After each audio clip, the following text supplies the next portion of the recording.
How's it going, everybody? And welcome back to the Real FI podcast. I'm your host, Patrick McGrath, with my co-host, James Rippion. James, how are you doing today?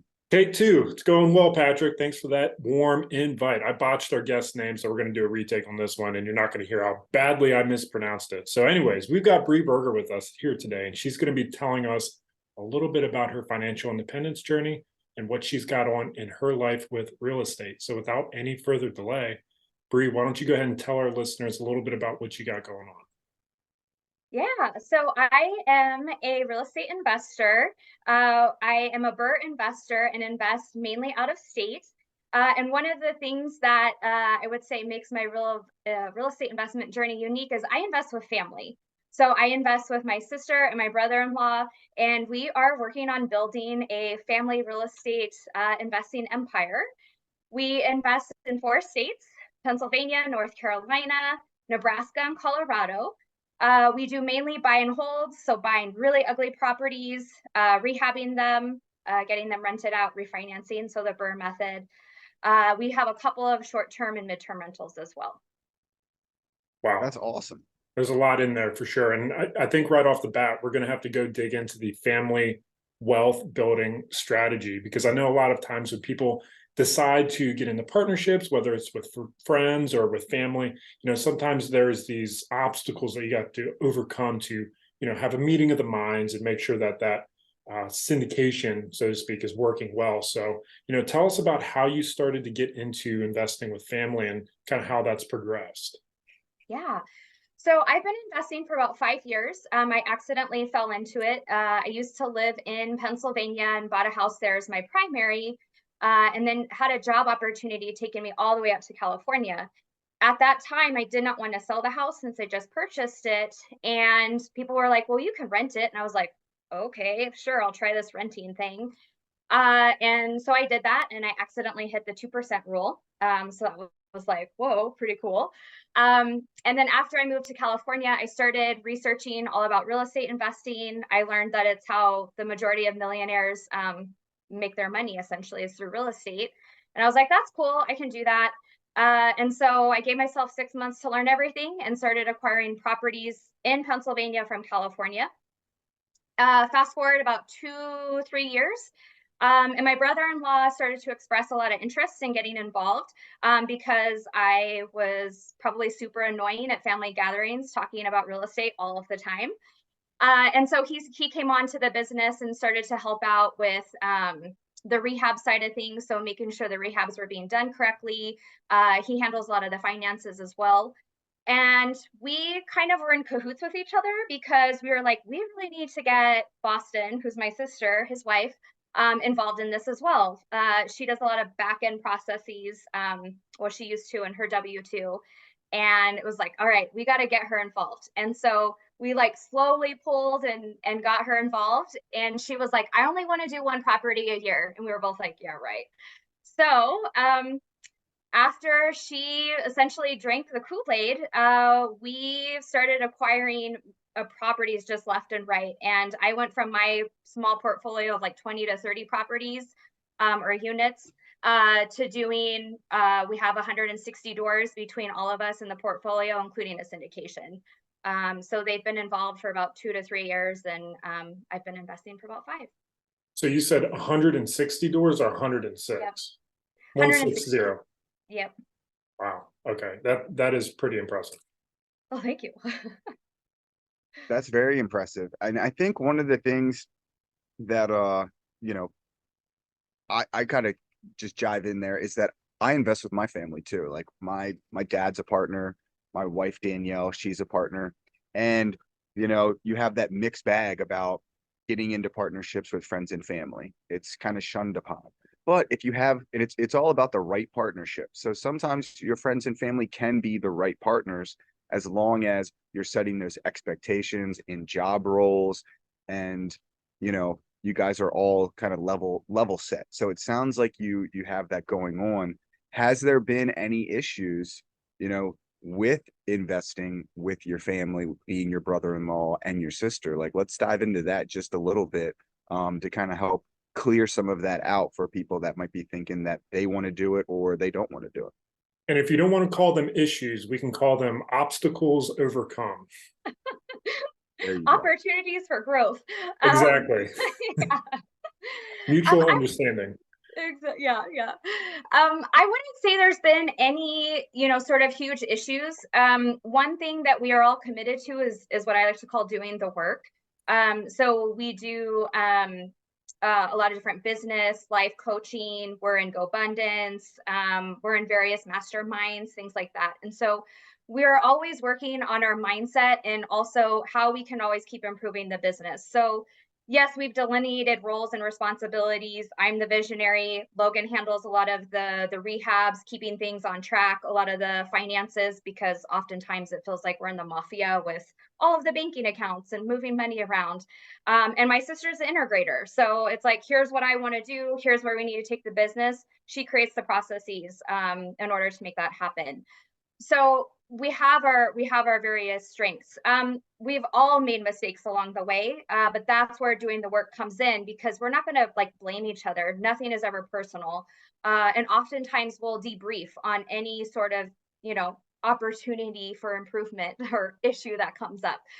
We'll have a debriefing like, hey, what went wrong with that? How could we have supported each other better through that? And that's really allowed us to I would say have a very successful partnership. Also, our goals are aligned, our values are aligned when it comes to trust, integrity, communication, all of those key aspects that you look for in a partnership with someone. We're all aligned on those things. So whether it's family or someone else you're considering, get very clear with what your values are as a person and make sure those align as well. And you'll hear Patrick and I say this a lot. It comes down to dating your potential partner. Whenever it comes to either marriage or getting into a business financial relationship, you want to know that whoever you're getting in business with is going to have shared values. And I think that you can get past a lot of those unknowns when you're investing with family because you have a long track record with them. There's already a lot of ingrained trust built into that relationship. So I think there's a lot of benefits to be found there as well. And you had mentioned that your sister is more of the integrator. And I'm just kind of curious on what your perspective on this would be. Do you think that because she's maybe more, inclined to work on processes, that she's maybe a little bit risk adverse? Because you had started off the conversation by saying she wanted to do only one property at a time. So it sounds like it might be somewhat of the visionary. So like flesh out those roles a little bit and how they kind of come together with your business and your growth. Yeah. So the reason she wanted to do one property a year was because I think she didn't fully understand the power of real estate. Now, the three of us are all athletes, which does not provide a lot of checks and balances when you're athletically inclined and like competition oriented and very like pedal to the metal, like we're going to crush this. And so once we all were on the same page in terms of we want to grow, there was no like stopping us. We went, I think in 1 year, like just a handful of units to 80 in a year. And so that's where I would say we're almost too similar. Like, even though she is the integrator, she played D1 soccer at University of Wyoming. Like, she's not the one to like hold the brakes for us. And we've actually had those conversations where it's like none of us are holding the brakes for each other. So that is very interesting. So I think the real issue was like her not understanding the power of real estate. And once she did, it was like, all right, full speed ahead. And more recently, we've had to have more conversations and like, all right, where do we want the business to go? How do we want it to align with our lives? And we're actually in like a recovery period. We're going to take the next few months, unless something really checks all of the boxes for us. We're not going to acquire additional property. We're going to wrap up the projects that we have, and give ourselves a strong foundation for 2024. And that's the first time we've done that in like 2.5, 3 years. That sounds like you guys are very much aligned, and I love that by having that back and forth by figuring out what you guys need, all kind of growing together, and then now during this time that we're in, kind of reflecting and going, hey, we've grown so much. Let's take a time to reset. Let's see everything that's working, everything that's not working, and then figure out where the next plan is. So with that, let's kind of rewind a little bit and go back to kind of those first couple properties that you got when everybody got on board, and how you were able to grow it so quickly. Because I know there's so many people out there like just trying to buy one property or their next property. And, how were you able to do the BRRRR method so quickly to acquire, all of these units in a short period of time? Yeah, so I would say one of my most important values, or we could call it a currency, is relationships. I believe that for my personal life, and especially when it comes to relationship or real estate, that relationships are probably the most important thing when it comes to our success. And so, for example, our portfolio in Pennsylvania is where we have the majority of our units. And that is due to the relationships that we have with our property managers there, particularly one group of property management that's in an area where we invest. So what happened is when I first started investing, I went through property managers left and right, fire fast, hire slow sort of thing, and met someone named Adam. He was working for a company at the time, and he expressed to me that he wanted to leave that company and start his own company with the goal of only working with a handful of investors and helping them to find properties. He would also have the construction crew in place, and then would onboard those properties to the management side of the company. And so through his own relationships within that area, we were able to find off-market deals. And this was all during COVID, which was a great time to actually have this relationship in place. And so we found a 6 single family unit portfolio. We were finding 5 units, 6 units, duplexes, quads. And that was all due to the relationship that we had with him. My brother-in-law, who is from Nebraska, that's the reason that we actually started investing in Nebraska, was due to the relationships that he had in that community.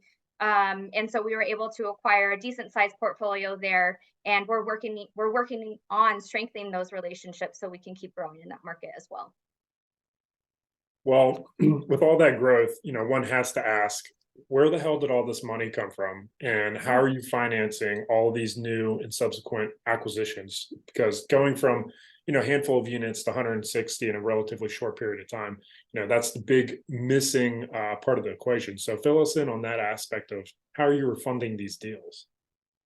Yeah, so we started using private lenders a couple of years ago, and this all came from my cousin who wanted to get involved in real estate investing with me.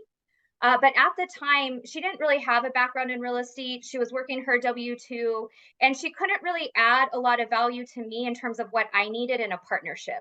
So I had a pretty candid conversation with her and was like, hey, I cannot afford to take a partner on that doesn't do any of the work. Like, I can't continue to do all aspects. And so I was like, but there's this thing called private lending where if you give me your money, I'll give you a return on it. I will take your money, use it to buy property, rehab property, and then give you the return. So we've built up a pretty substantial pool of private lenders, mostly friends and family, who have reached out to us and just asked how they can get involved in real estate investing. So we give a 10% return. We put everyone on a 12-month note. And we also, here's a bit of the creative part. We collateralize those notes against our already stabilized assets. So a lot of people, when they do private lending, they'll take the money and they'll collateralize it against the property that they're actually purchasing, that they're going to be rehabbing. But some feedback we got from some of our private lenders was, hey, if something goes wrong, I don't want to take over a property, that's half rehabbed. And so we're like, whoa, cool. We'll just collateralize it against our stabilized, assets that already have quite a bit of equity built up. They've been rehabbed. They have a cash flowing tenant in place. And our private lenders really think that that's a safer option for them, especially since many of them don't have a background in real estate. So it all started with my cousin. I started gaining the confidence to actually put out on social media what we do, and friends and family started reaching out. And we're now learning the self-directed IRA world, where people can invest with us through their self-directed IRAs in the terms private notes. So, and then just how we do that. So we will take the money that we get from private lenders and then combine that with hard money. So we'll kind of stack it. So we'll use the private funds for the down payment, stack it with a hard money loan purchase, and then rehab and get out of the properties within 6 to 12 months. And with the refinance, we're able to pay everyone back. Okay, so you're using the hard money as the down payment portion, the 10 to 20% or 25%, whatever your hard money is offering, and then the hard money is also funding the renovation, or are you using the private money for the renovation? Usually we use the private money for the renovation. Then we don't have to pay pay the higher amount back to the private lender. Plus, we'd rather give people we like and know the 10% return rather than our hard money lender. Exactly. Makes a ton of sense. All right. So you're using the private money for the down payment and for the renovation, and the hard money to, get that 80% or whatever you need to acquire the property. And then because it's hard money, if you finish the property in 3 months, you can go to the bank and refinance on that new value because it's basically off the books. And then you go and just repeat over and over and over again. Correct. You got it. That's amazing. And I think, it gets you to that confidence is what you need. I love that you said that, because when you're first starting out, you're doing it with your own funds or pooling funds together. And it takes a level of confidence to go out and take someone's money that that you already have a relationship with, to actually go out and do it. And I think talk to us about that first time that you actually did that, because I'm sure that was a little nerve-wracking. There's a lot of people, even myself, I'm getting ready to use private money for the first time. So like, what was it during that process and then after that process that really kind of like maybe hit a switch? Yeah. So I have a fantastic business coach. Her name's Liz Carroll. And it was during a couple of years ago when I was working with her. I still work with her. But I was having like more intensive meetings with her, and I was really struggling with the idea of partnerships. And this was before my family got involved, where it was like, man, I do a lot of work, and to give like half of that away to someone, I just really, really struggled with that. Because I didn't have a mentor in this. I came from a public health background. I was a professor. Like, I should not be the person that invests in real estate. I didn't have mentors I could reach out to. I didn't have anyone take me underneath their wing and kind of say, hey, I'll partner with you and I'll teach you the ropes. And so when it came time, when people started reaching out about wanting to partner with me, I really struggled. And I had these conversations with Liz of like, I don't really feel like they can add anything. I don't know what value they can add to me in the sense of like, I need someone who can help with the rehabs, or who can call utility companies, or who can help with the bookkeeping. Like, but they don't know how to do that. And so she talked with me about how they use private lenders in her business, with her and her husband. And she really helped me to put down the boundaries in place and to like be okay saying no to people if they wanted to partner, and to say, hey, no, like that doesn't really work for me and my business, and here's an alternative. And so her and I kind of had a few sessions on how do I do this? How do I work with this? Especially since the person reaching out about this at this particular moment was my cousin, who I love dearly. We do like scuba diving trips together. We hang out hang out. And so it's really hard to say no to someone when you have that type of relationship with them. And so Liz really helped me come with the script, get the confidence to say, yep, this is not what I'm looking for. Here's an alternative. And it might even align better with your investing goals, because if you want to partner on something, you're going to have to learn how to do all these things.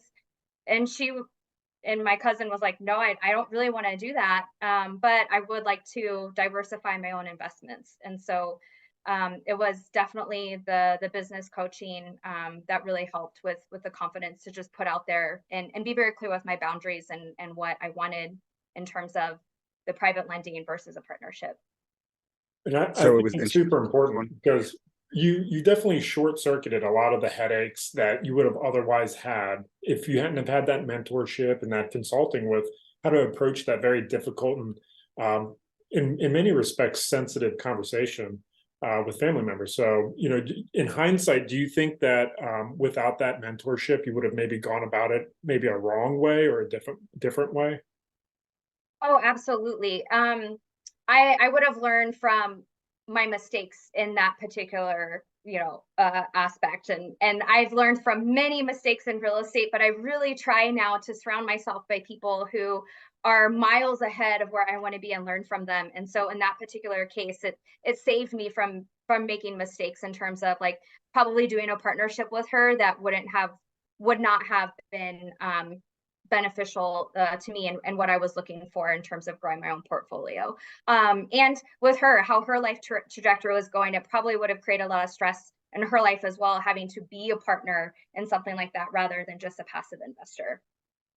That's great. That's great. So I kind of want to dive into this mentorship, you know, uh, mentorships as a whole, as well as you mentioned GoBundance earlier, and kind of what led you to that. And then let talk about the programs and like how it's really, you believe, took you to that next level. Yeah. Yeah. So I get business and sort of this life coaching from Liz. I'm part of Gobundance Women. And then I'm also in another mastermind called Whale Club, which is based on this book called Rigging the Game. Not sure if you guys know that, by Dan Nicholson. And it's all about learning learning what your own game is when it comes to life and business, and then creating the decision processes in place on how to play it. And when it comes to all three of those, Liz and I, it's more of that one-on-one. And sometimes we do some group mindset work with a small group of women. But it's typically, sort of that one-on-one approach. GoBundance Women is a network, very high, more of this high income group of people. They have the GoBundance Men and Men's and GoBundance Women's side. And so there, it's really just tapping into that like collective genius, so to speak, of women who have their own business, they're entrepreneurs, they're real estate investors. They just had an event in Orlando. And so for me, it was like I got to connect with all of these amazing women, ask them questions. Everyone's so giving and willing to help. So as long as you're clear with what you're looking for, you can put it out there, and they'll come back to you and say, hey, I have this person you should talk to. I have this resource that would be helpful. And Whale Club, I just started that about 9 or 10 weeks ago. A friend of mine, Paul Sparks, runs it. And I met with him before this started over a lunch and kind of expressed to him, like, I'm just at this point where I don't really know what's next. I had just quit my main W-2, accomplished that goal, the first step of becoming right? Financially independent, had the FU money to leave that job.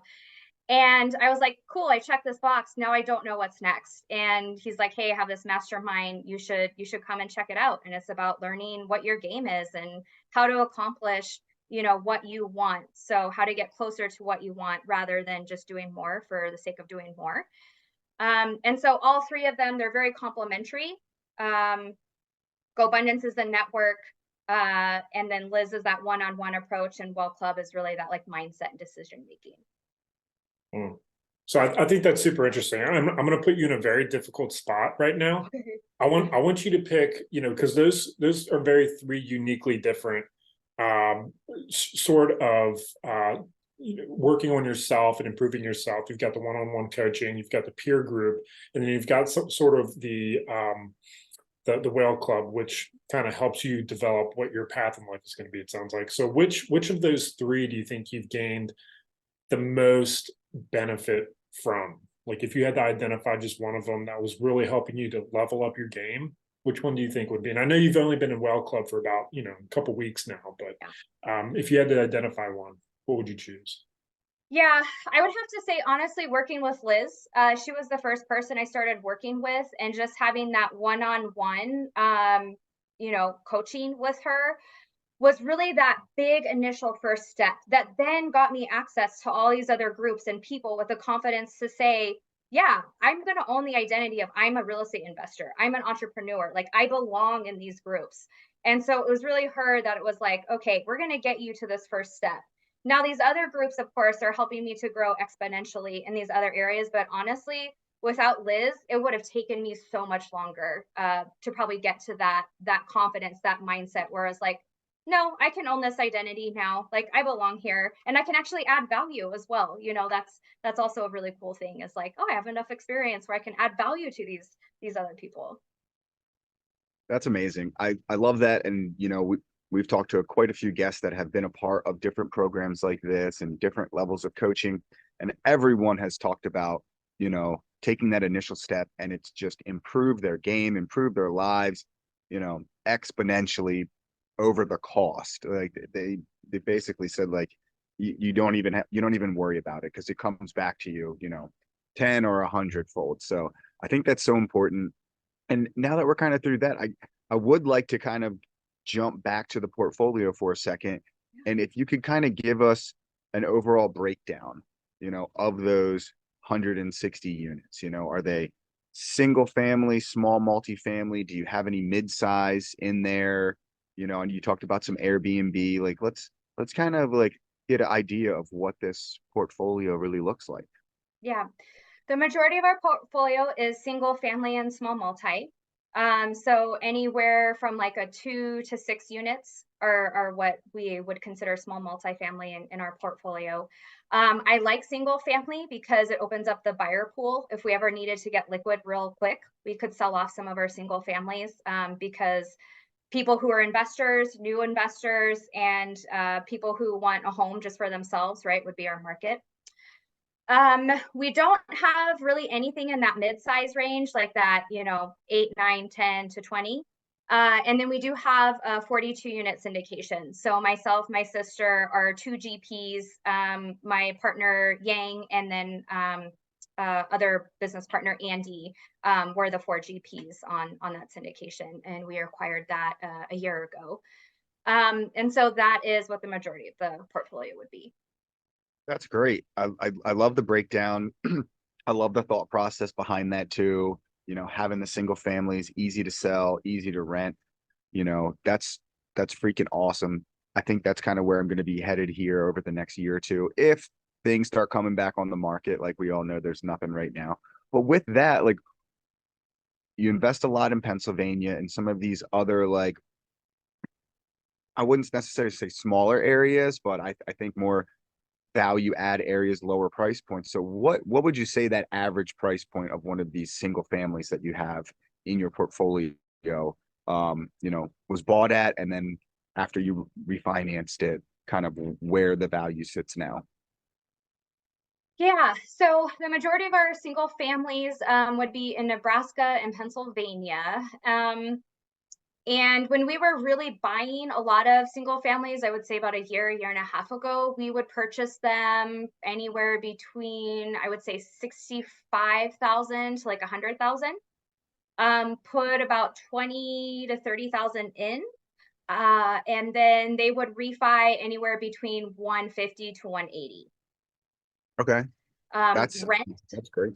yeah, and then they would rent just so you could kind of get a sense for the cash flow anywhere between 13 and 1500. Okay, so Yep. basically right around that 1%. You were buying them almost at 50 to 65% of the after repair value, Yep. and then they were hitting that 1%, and you were just burning through just like that. So with that being said, I'm sure everybody is wondering, like, what's the value of a 160 unit portfolio, and what does that thing bring in, on a monthly basis? If you can share round numbers, Yeah. and all of that, if you'd like, or anything you don't want to share is totally fine. Yeah, I'll give you guys some rough guesstimates, and I'm going to take the 42 unit out of that. So we're looking at probably about 120 units split out between my own stuff that I have with my sister and brother-in-law. There's a couple of properties I do have with my parents, and then Boston and Logan stuff. So we probably bring in a little over 120K of revenue per month. Okay. And in terms of like the cash flow, like annually, we would probably have, I would say, between 150 to 200K. And taking out the syndication, the value of the portfolio is probably around anywhere between 6 to 8 million. That's fantastic.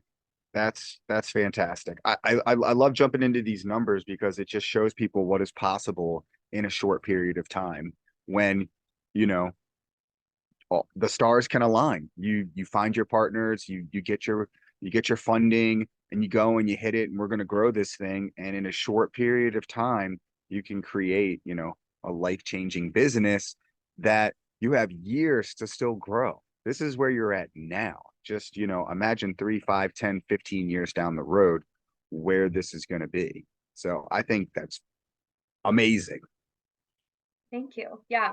And to people who are listening, if you're thinking like, oh, I can't do that, like there's no way. Again, I should not be a real estate investor. Like I was like a super academic egghead. I went to school like all the way. I had this dream of like being a professor and like that was going to be my life. Like I was not entrepreneurial. I was not business mindset. You can do it. Like you can do it. Just start learning and then start acting, start taking those actionable steps. At my first like true investment property, it took me a year to rehab. It took me a whole year to like find the property management, and I had so many mistakes, but I didn't stop. I went into it with like, I'm going to do this and I'm going to do this big.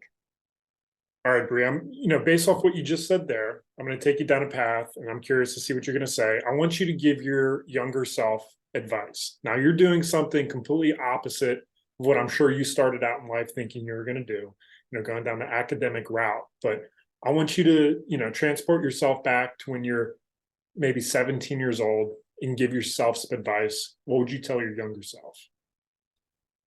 Buy houses. What would you say about college in particular? Like, would you maybe advise against it? What would be your thoughts there?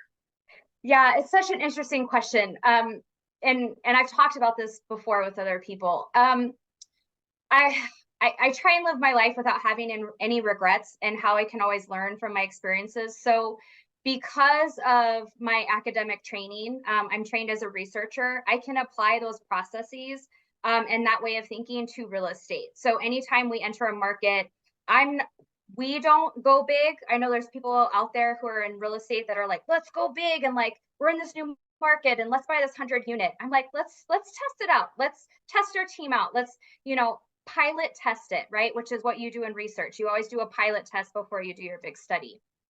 So in my advice to my younger self, I mean, I don't know that my 17-year-old self would have listened.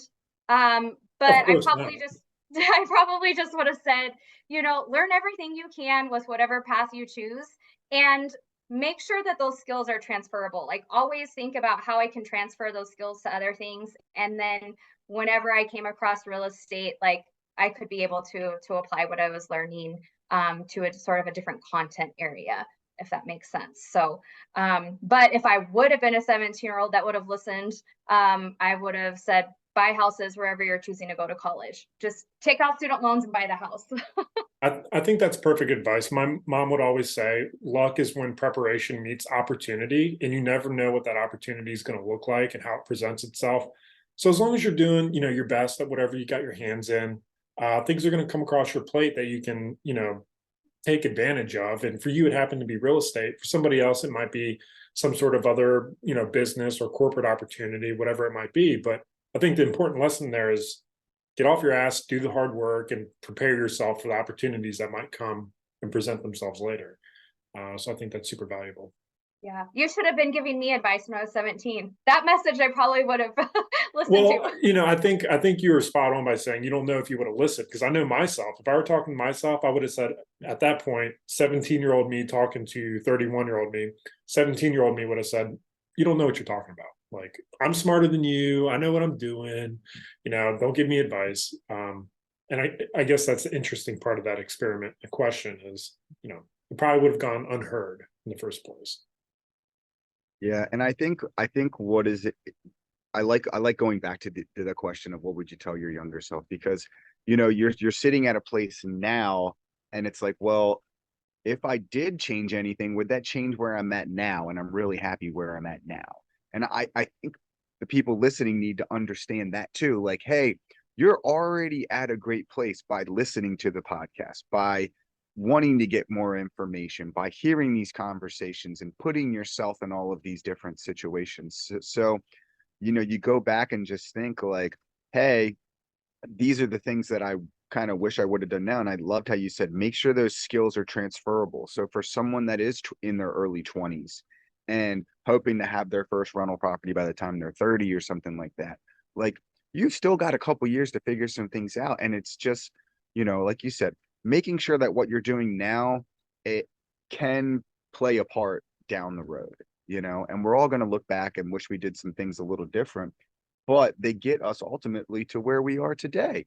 I never would have thought like someone like yourself that wanted to be a professor would be sitting here with, you know, $8 million real estate portfolio talking, you know, and quitting down the road. So I think all that advice is great. And with that, you know, I kind of want to get into like, what are your goals now? Like, what are the goals for the business, you know, unit wise? Is it, you know, a net worth wise? Is it a cash flow wise? You know, are you guys looking to hit 25 million? Like, let's talk about that for a little bit. Yeah. So I don't have a goal as far as number of units, and neither my sister or brother-in-law. We're not really driven by, cool, let's get to like 1,000 units. What we are focused on is the outcome and the efficiency of the number of units that we have. And so our goal is to get to 1 million of cash flow every year. And that would give us more than enough like equity and appreciation in terms of what our portfolio would be worth. That we would be probably close to having like a 50 million real estate portfolio if we were cash flowing 1 million. And we came to that through listing like what are our priorities that we have in life, right? So our priority would be making sure we can pay for our own house, right? Our mortgages, our food, any sort of like basic needs that we would have, like the musts. So what is that must list? What is your priorities?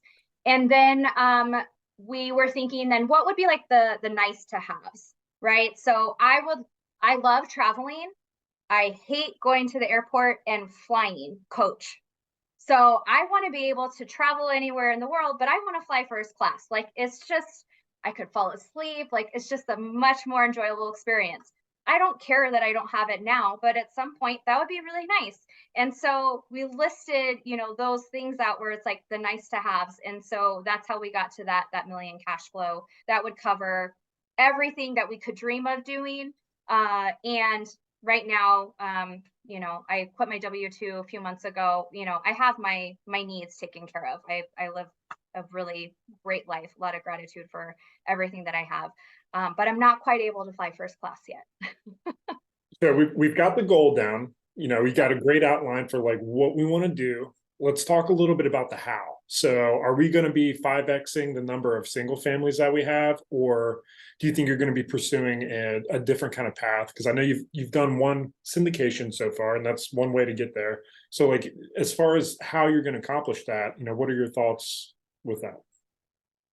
Yeah. So with where we are in the business, our recovery period, so to speak, we'll be wrapping up some projects, and we're going to be having some, I would say, deeper conversations over the next few months in terms of that how. But also for us, the how isn't necessarily important. What's important is fostering the relationships. What's important is getting really good at what we already do, and the how is going to present itself, right? You know, we've had to say no to a couple of deals that people brought to us because they didn't align with the type of life we wanted to have. So we're at a point where people are wanting to partner with us on bigger stuff. And so the how will come to us. It's just a matter of like getting aligned in terms of what kind of life do we want to be living? You know, do we want to be creating other jobs for ourselves? Because some of those deals that came to us was like, wow, we're going to have to be meeting with city councils and talking about zoning and permitting. And I'm like, I don't want to do that. You know, that's not for me. And so we said no, because that would have created other jobs for us. And so we'll keep doing with what we're very good at, buying single families, small multifamilies in the markets that we're in. And we'll be open to other deals, larger deals, potentially other partnerships that might present a different kind of how. think that makes a ton of sense. And I love that you're aware of that. And I think that is one of the things that as you're growing a business and as you're hitting some of these milestones, that it takes a lot of self-reflection, and I love that you said it's not about the unit count, it's about the lifestyle and about, you know, knowing what you want to spend your time on, because our time is our most important asset, and go and turning things away. And I appreciate that so much, because I think in the beginning, everybody's like, oh, I need everything, everything, everything, everything, because I have this goal. And you're trying to get there and you're trying to get there. And then you get there and you're like, well, what's next?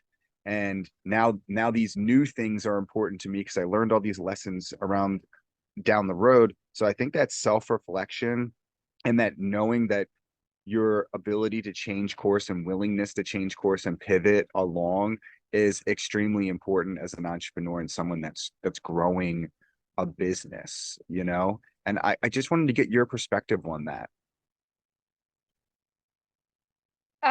With sorry, which part? With like just having like that mindset of being able to pivot, kind of like what you guys are doing now. You know what I mean? Like taking that time out. Like, do you feel that as you've grown, the goal and all of that has kind of changed? Yeah, I would say so. And with exactly what you described, in terms of like just saying yes to everything and just being in that massive growth mode. I mean, that was 3 years for us. And oh, I like, just to give some perspective, I had two W-2s. I had a statistical consulting company. I was investing in real estate. My sister and brother-in-law have two kids. They each had their own W-2s. And we were massively growing, buying 2, 3 properties a month, going from 20 doors to 80 doors within the course of like a year and a half.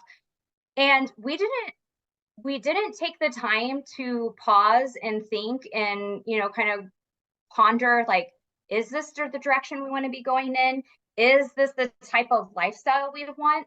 I mean, there were nights where like we weren't sleeping. There were problems that were coming up that it was like, I can't just solve this in 5 seconds. Like, we're going to have to think about this over the course of several days. I mean, there were a lot of challenges that came up, especially with that rapid growth. And so now I would say to be through that, I wouldn't change it. If we did want to grow, so, and that's what we did. We wanted to give ourselves financial independence, and that's what we did. My sister was able to leave her W-2 a couple of months ago, and now she's a loan officer. So she's pivoting more into that real estate space. So, two of us out of the three left our W-2s, and my brother-in-law changed his. So we had enough financial, independence and confidence there where he could change his W-2. And now we're in the luxury of like, cool, we can breathe for a second. We don't need to be like closing a syndication while the holidays are going on, while we're doing a bunch of other deals.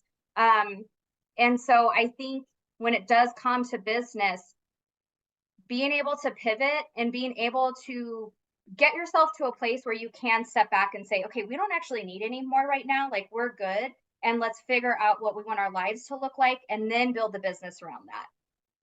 I think that's super important. I've recognized this with myself a lot is, and with those that we've spoken to, a lot of the importance of the path that we're on is not to reach, retirement. I've got a problem with the FIRE movement, with the retire early side of things, because it kind of shapes up to be like an unfulfilling end result. Like, all right, what the hell do I do now? But what I think is important is the first half of that is the financial independence, because time and time again, every conversation we have with someone who's successful, it's when they reach that financial independence with a fuck you money, where they can kind of look at their environment and say, selectively, I do not want to do that. I do want to do this. And what I do want to do is going to really help me grow personally, professionally with my business. And it's a matter of doing it because you want to and you can, not because you have to.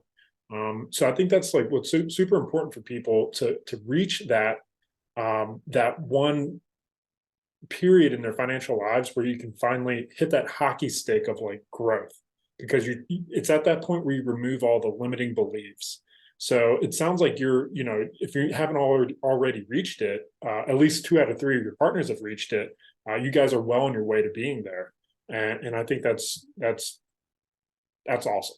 That's what the game is to be played for.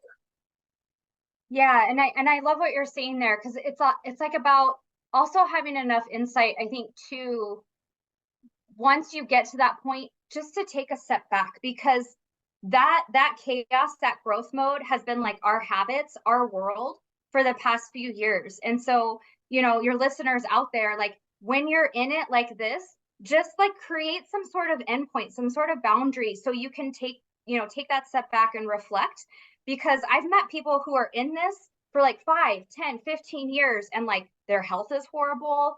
They don't always have the types of relationships they want to have with their family and friends. They're not doing things that bring them joy in life. Like they just get stuck in this, like, I gotta hustle, I gotta get the next thing, I gotta get the next thing. And I'm like, that's where the mindset, the groups, all of those different things come in, where it's like, no, like it's okay to be in recovery mode. It's okay to not be acquiring properties for a little bit. Like that's totally fine. Can focus on other things. So yeah, James, I think that goes right along the lines with what you're saying.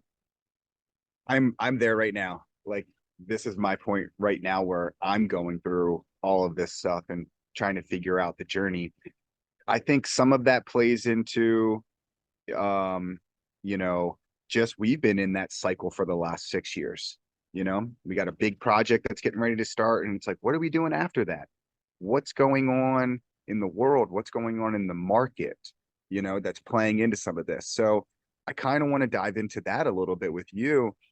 Is partly this, hey, it's time for us to take a break, and then hey, maybe what do you feel as someone who's acquired so many properties all over the country in the last couple of years with the current state of the market? Are things just not looking like deals? Is there a little too much economic uncertainty right now with rates and all of that? Or is that playing a part in some of this decision? Or is it just like, you know what, we just need to take a break and we're going to kick back up in a few months and keep going towards our goals? Yeah, I think it's more of the latter. I think, if you think back to the beginning of COVID, where there was all of this speculation that we're going to hit a recession and the markets are going to crash and da da da da. And the people who decided to like go on the sidelines and not invest, they missed out. We acquired the bulk of our portfolio during that time, and in markets that we're not supposed to appreciate. I mean, we're in cash flow. The majority of our markets are cash flow markets. We're not investing for appreciation. That's icing on the cake, but we invest mainly for cash flow. Because that's what we wanted the cash flow to leave our jobs, right? Now we have the luxury of maybe looking at some appreciating markets. But if people were listening to a lot of the rhetoric then, they missed out. And so right now, I don't have a crystal ball. I listen to all of these market podcasts and read about, oh, we're going to be in a recession at the end of the year. Oh, I think I just saw headlines. 42% of economists think we're not going to go into a recession. And it's like, I don't know. What I do know is my markets. What I do know is how to run my numbers. And what I do know is that I have great teams in each of those markets so that we can continue to buy if we choose. We're just not right now. I mean, we have like 6 or 7 rehabs going on right now. So we want to kind of wrap those up, especially before the holidays. But those are the things I know. And those are the things that I can have at least somewhat control over. I did hear, I don't remember, I think it was the Tribe of Millionaires podcast. And one of the guys was talking about how he's running his numbers just a bit more conservatively, trying to look more at the tail ends of what it could be in terms of like the rates, if the rates were to go up. And so to run the model a few different ways. And I was like, that's pretty good advice. So, we'll probably start looking at doing our underwriting that way, looking at just, all right, if they keep going up, what do we need to be at? If they go down, what do we need to be at, so to speak? So, but no, I wouldn't say like markets go up and down,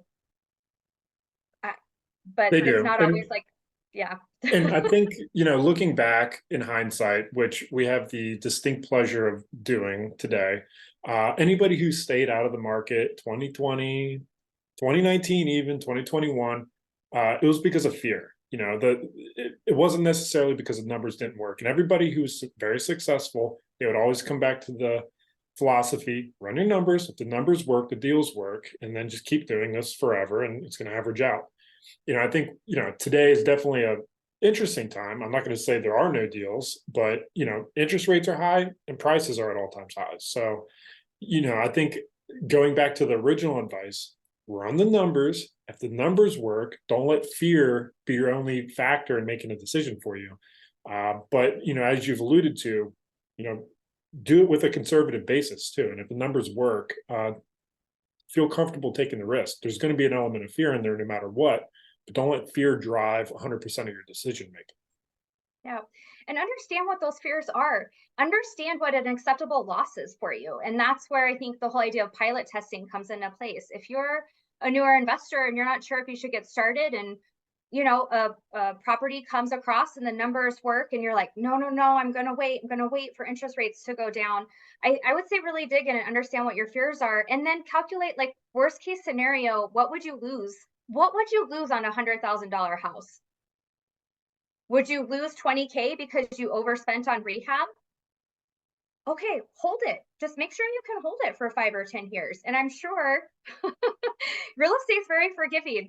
I remember one of my property managers said to me, it's probably the only thing that you can fail up in.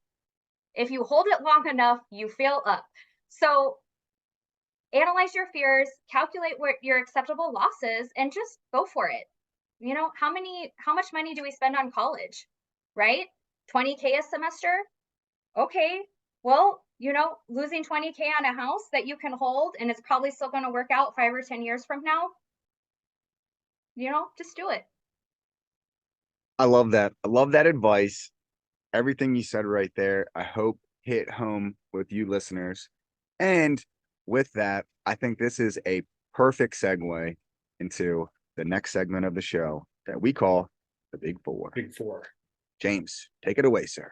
All right, Bree, get ready.